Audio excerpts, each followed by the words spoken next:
ஒரு பெரிய பணக்காரர் இருந்தாரு. மற்றவங்களை ஏமாத்துறதுல அவருக்கு ரொம்ப ஆர்வம் அதிகம்.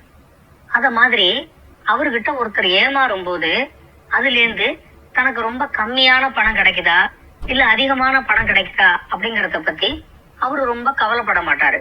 ஒருத்தர் ஏமாத்துல திருப்தி மட்டுமே தனக்கு போதும் அப்படிங்கிற மாதிரி அவரு நினைப்பாரு. ஊர்ல இருக்கிற மக்கள் எல்லாருமே அவரு எல்லாரையும் ஏமாத்தி தான் பெரிய பணக்காரரானதா பேசிக்குவாங்க. அந்த பணக்காரரோட அம்மாவுக்கு மட்டும் இவரு இப்படி மத்தவங்களை ஏமாத்துறது கொஞ்சம் கூட பிடிக்காது. அவங்களும் இவர்கிட்ட எவ்வளவோ தடவை சொல்லி பார்த்தாங்க. ஆனா அந்த பணக்காரர் சொல்லுவாரு, என்னால எல்லாரையும் ஏமாத்த முடியுது, இது ஒரு அருமையான கலை. ஆனா யாராலையும் என்ன ஏமாத்த முடியல. என்னைக்கு யாராவது ஒருத்தர் என்ன ஏமாத்துறாங்களோ அன்னைக்கு நான் மத்தவங்களை ஏமாத்துறதையும் நிறுத்திடுவேன் அப்படின்னு சொல்லுவாரு. ஒரு நாளைக்கு அந்த பணக்காரர் வேட்டையாடுறதுக்காக காட்டுக்கு கிளம்பி போனாரு. அவரு வேட்டையாட கிளம்பி போனா திரும்ப வர்றதுக்கு 2-3 நாள் ஆயிடும். இந்த 2-3 நாளும் யாரையுமே ஏமாத்த முடியாதே அப்படிங்கிற மாதிரி அவர் யோசிச்சாரு. உடனே அவருக்கு ஒரு யோசனை வந்துச்சு. தன்னோட உதவியாளரை கூப்பிட்டு, நான் திரும்ப வர்றதுக்கு 2-3 நாள் ஆகும், இந்த 2-3 நாளும் நீ எல்லா கிராமத்துக்கும் போ, யாரையாவது ஏமாத்துறதுக்கு முயற்சி பண்ணு, அதுல எவ்வளவு பணம் சம்பாதிக்கிறியோ அந்த பணத்தை எடுத்துக்கிட்டு வா, உன்னோட திறமை என்னங்கறத நான் பாக்கணும் அப்படின்னு சொல்லி அந்த உதவியாளரை அனுப்பி விட்டாரு. அவரு கிளம்பி போன உடனே இவர் இந்த பக்கம் வேட்டைக்கு கிளம்பி போயிட்டாரு. அந்த உதவியாளர் கிராமமா போய் யாரை ஏமாத்தலாம் அப்படிங்கிற மாதிரியே யோசிச்சுக்கிட்டு போய்கிட்டு இருந்தாரு. அப்போ ஒரு கிராமத்துல அவரு ஒரு பெரிய குடிசைய பார்த்தாரு. அந்த குடிசைய தூரத்துல இருந்து பார்க்கும் போதே அதுல இருக்கிறவங்க நல்ல வசதியோட இருக்கிற மாதிரி அவருக்கு தெரிஞ்சிச்சு. அந்த குடிசையில யார் இருக்காங்க அப்படிங்கிற மாதிரி அவர் ஊர்ல விசாரிச்சாரு. அந்த குடிசையில ஒரு வயசான பாட்டி இருக்காங்க அப்படின்னு அவருக்கு தெரிஞ்சிச்சு. அந்த பாட்டிக்கு 2 பையன். ஒரு பையன் போர்ல 2 வருஷத்துக்கு முன்னாடி இறந்து போயிட்டான். இன்னொரு பையன் பக்கத்துல இருக்கிற ஒரு ஊர்ல வேலை செஞ்சுக்கிட்டு இருக்கான் அப்படிங்கிற தகவலும் அவருக்கு கிடைச்சது.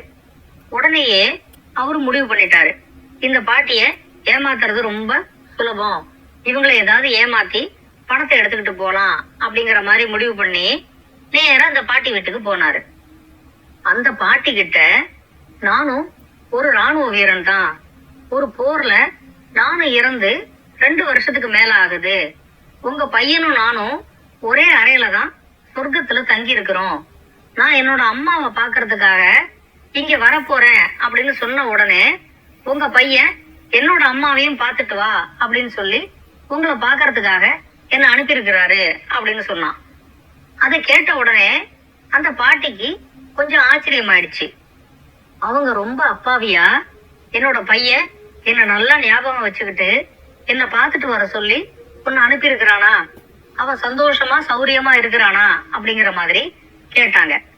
உடனே இவன் சொன்னா, அவன் நல்லா சந்தோஷமா தான் இருக்கிறான், ஆனா அவனுக்கு கொஞ்சம் பண பிரச்சனை தான் இருக்குது, அங்க குளிர் வேற ரொம்ப அதிகமா இருக்கு, அதனால அவனுக்கு சரியான உடையும் கம்பளி போர்வையும் இல்ல, அதையும் கொஞ்சம் பணத்தையும் உங்ககிட்ட இருந்து இருந்தா வாங்கிட்டு வர சொன்னான் அப்படின்னு சொன்னான்.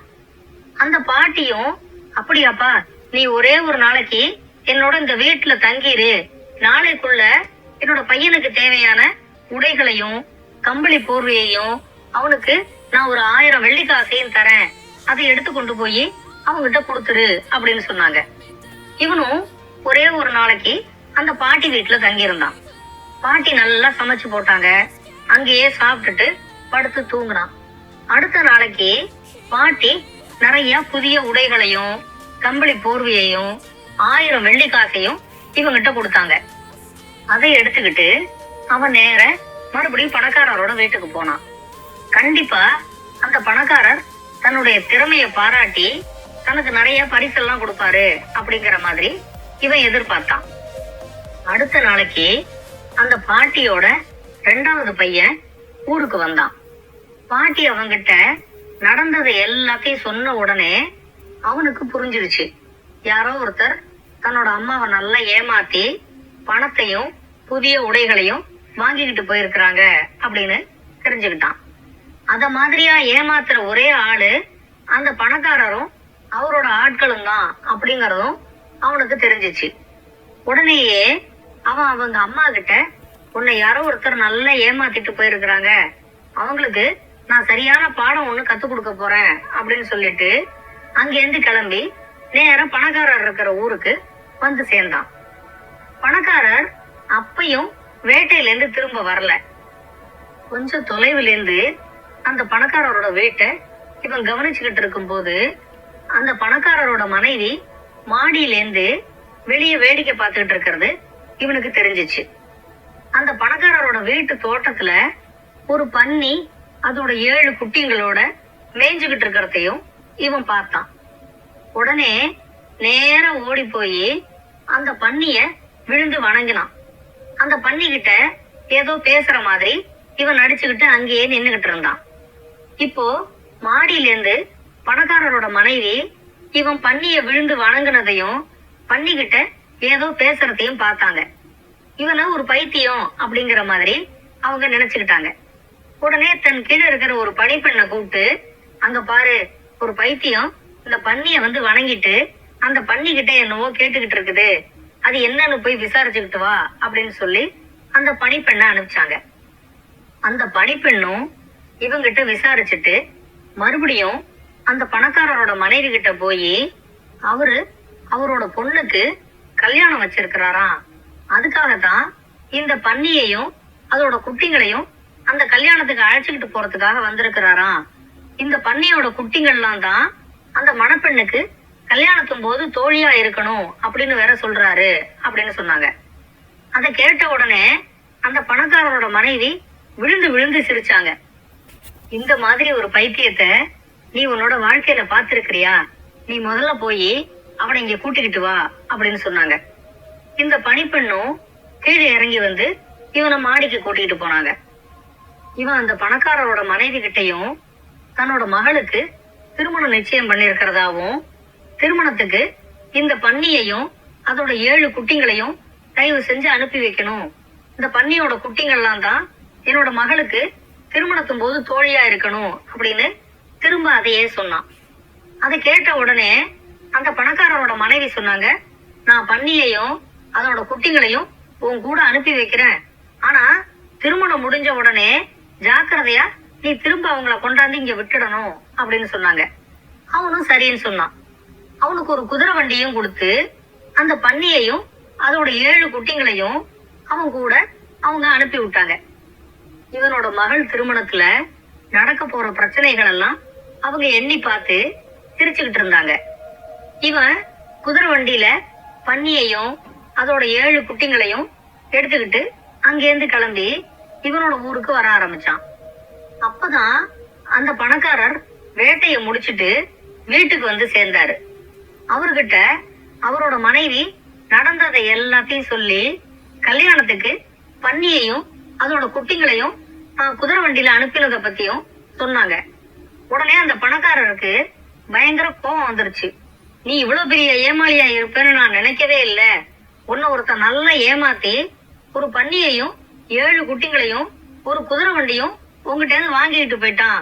அவன் இனிமே கண்டிப்பா அதை நமக்கு திரும்ப தரவே மாட்டான். ஆனா அவன் எங்க போனாலும் நான் அவனை விட மாட்டேன். அவனை துரத்திக்கிட்டு போய் நான் முதல்ல நம்மளோட குதிரை வண்டியையும் பன்னிங்களையும் மீட்டுக்கிட்டு வரேன் அப்படின்னு சொல்லிட்டு அவரோட குதிரையை எடுத்துக்கிட்டு அவரு உடனே கிளம்பினாரு. இவன் எந்த வழியா போனானோ அதே வழியில அவரும் இவனை துரத்திக்கிட்டு வர ஆரம்பிச்சாரு. அந்த பணக்காரர் கண்டிப்பா தன்னை துரத்திக்கிட்டு வருவாரு அப்படின்னு சொல்லி இவன் எதிர்பார்த்தான். அதனால எங்கேயாவது குதிரை சத்தம் கேக்குதா அப்படின்னு கேட்டுக்கிட்டேதான் இவன் வண்டி ஓட்டிக்கிட்டு வந்துகிட்டு இருந்தான். தூரத்துல ஒரு குதிரை சத்தம் கேட்ட உடனே அந்த பணக்காரரு கிட்ட வந்துட்டாரு அப்படிங்கறத இவன் புரிஞ்சுக்கிட்டான். உடனே இவனோட குதிரை வண்டியையும் அதுக்குள்ள இருந்த பன்னிங்களையும் அங்க இருக்கிற ஒரு புதர்ல கொண்டு போய் ஒளிச்சு வச்சான். அந்த பணக்காரர் வர்ற பாதையில ஒரு இடத்துல வந்து உட்காந்துக்கிட்டு இவன் தலையில போட்டிருக்கிற தொப்பியை எடுத்து கீழே வச்சான். கொஞ்ச நேரத்துல அந்த பணக்காரர் அங்க வந்தாரு. இவன் கீழே உட்கார்ந்து இருக்கிறத பார்த்த உடனேயே அவரு குதிரையை நிறுத்திட்டு இவங்கிட்ட இந்த பக்கமா யாராவது ஒருத்தன் குதிரை வண்டியை ஓட்டிக்கிட்டு போனானா அப்படின்னு கேட்டாரு.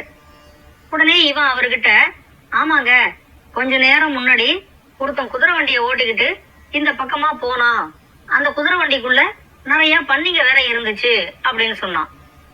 உடனே அந்த பணக்காரர், அவன் பெரிய ஏமாத்துக்காரன், என்னோட குதிரை வண்டியையும் பன்னிங்களையும் ஏமாத்தி திருடிக்கிட்டு போறான், அவனை துரத்திக்கிட்டு தான் நான் இப்ப போய்கிட்டு இருக்கிறேன் அப்படின்னாரு. அதுக்கு இவன் சொன்னா, உங்களை பார்த்தாலே ரொம்ப களைச்சு போயிருக்கிற மாதிரி தெரியுதே அப்படின்னு கேட்டான். அந்த பணக்காரர் சொன்னாரு, ஆமா, நானும் வேட்டையாடி முடிச்சிட்டு இப்பதான் ஊருக்கு வந்து சேர்ந்தேன். வந்த உடனே இந்த செய்தி எனக்கு கிடைச்சது, அதனாலதான் களைப்பையும் பொருட்படுத்தாம அவனை துரத்திக்கிட்டு உடனே குதிரை எடுத்துக்கிட்டு வந்துட்டேன் அப்படின்னு சொன்னாரு. உடனே இவன் அவர்கிட்ட சொன்னா, இத மாதிரி ஏமாத்துற ஆளுங்களெல்லாம் சும்மா விடவே கூடாது. எனக்கே இப்போ உங்களோட குதிரையை எடுத்துக்கிட்டு போய் அவனை எப்படியாவது துரத்தி பிடிச்சு இங்க இழுத்துக்கிட்டு வரணும் போல தோணுது. ஆனா என்னோட முதலாளி அவரோட ஆந்தைய பத்திரமா பாத்துக்க சொல்லி என்னோட பொறுப்புல ஒப்படைச்சிட்டு போயிருக்கிறாரு. நான் அதை பாதுகாத்துக்கிட்டு இங்க உட்காந்துக்கிட்டு இருக்கிறேன், அதனால என்னால போக முடியல அப்படின்னு சொன்னான். அதை கேட்ட உடனே இந்த பணக்காரர் சொன்னாரு, நான் வேணா உன்னோட ஆந்தைய பத்திரமா பாத்துக்கிட்டு இங்க உக்காந்துக்கிட்டு இருக்கிறேன், நீ என்னோட குதிரையை எடுத்துக்கிட்டு போய் அவனை எப்படியாவது துரத்தி பிடிச்சு இங்க இழுத்துக்கிட்டு வா, நான் அதுக்காக உனக்கு 100 வெள்ளி காசும் தரேன், உன்னால முடியுமா அப்படின்னு கேட்டாரு. உடனே இவன் சொன்னான், என்னோட தொப்பிக்கு அடியில ஆந்தை இருக்குது, அதை மட்டும் நீங்க பத்திரமா பாத்துக்கிட்டு இங்க உட்காந்துக்கிட்டு இருங்க, நான் இப்பவே போய் அவனை புடிச்சு இழுத்துக்கிட்டு வரேன் அப்படின்னு சொல்லிட்டு அந்த பணக்காரர்கிட்ட இருந்து 100 வெள்ளி காசையும் வாங்கிக்கிட்டு அவரோட குதிரையை எடுத்துக்கிட்டு அங்க இருந்து கிளம்பி கொஞ்ச தூரம் வந்து இவன் புதர்ல மறைச்சு வச்சிருக்கிற குதிரை வண்டியையும் பன்னிகளையும் எடுத்துக்கிட்டு இவன் நேரம் கிளம்பி இவன் ஊருக்கு வந்து சேர்ந்தான். தொப்பிக்கு அடியில இருக்கிற ஆந்தைய பாதுகாப்பா பாத்துக்கிறதா நினைச்சுக்கிட்டு அந்த பணக்காரர் ரொம்ப நேரத்துக்கு அங்க உட்கார்ந்து இருந்தாரு. அவர் அங்க உட்கார்ந்து இருக்கிறத அந்த பக்கம் போற வர்ற எல்லாரும் பாத்துக்கிட்டே போனாங்க. ரொம்ப நேரம் கழிச்சுதான் இந்த பணக்காரருக்கு கொஞ்சம் சந்தேகம் வந்து அந்த தொப்பியை தூக்கி பார்த்தா தொப்பிக்கு அடியில ஒண்ணுமே இல்லை. அப்பதான் அவன் தன்னையும் ஏமாத்திட்டு தங்கிட்டேந்து 100 வெள்ளி காசையும் வாங்கிக்கிட்டு தன்னோட உயர் ரக குதிரையும் அவன் திருடிக்கிட்டு போயிட்டான் அப்படிங்கறது அவருக்கு தெரிஞ்சிச்சு. முதல் முறையா ஏமாந்து போறதுல இருக்கிற வலி என்னங்கிறது அவருக்கு புரிஞ்சிச்சு. அவரு ரொம்ப நொந்து போய் அங்கிருந்து வீட்டுக்கு வந்து சேர்ந்தாரு. ஊர் மக்கள் முன்னாடி தன்னோட மானம் மரியாதை எல்லாமே போயிட்டதா அவர் நினைச்சு ரொம்ப நொந்து போனாரு. அப்பதான் அவரோட அம்மா கிட்ட அவரு சொன்னது அவருக்கு ஞாபகம் வந்துச்சு.